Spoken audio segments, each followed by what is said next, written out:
والله زي ما الراجل الجميل ده بيتكلم بالظبط، الاهلي مش فارق معاه والله التسجيلات ولا الافلام ديت، هو فعلا عاوز بس الضغط يستمر ال 24 ساعه اللي هم عاملينها على الحكام. وشفنا النتيجه ديت في ماتش سموحه، ضربه جزاء مؤكده 100% ما اتحسبتش، والحكم كان خايف طوال المباراه وخايف يحسب حاجه على الاهلي، كل قراراته قلقان وخايف يعمل حاجه، ما عادش يشوف ارضيه الملعب تاني.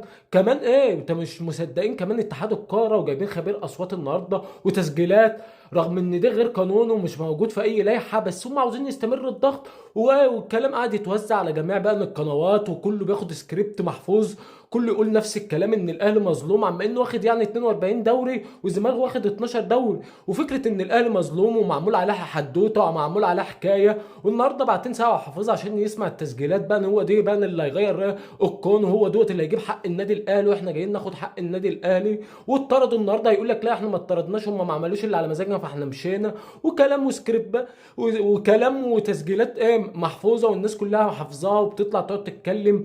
اهم حاجه النادي الاهلي ولا كيان النادي الاهلي حد يمسه. يعني ايه اللي هتسمعه النهارده يعني ايه في التسجيلات؟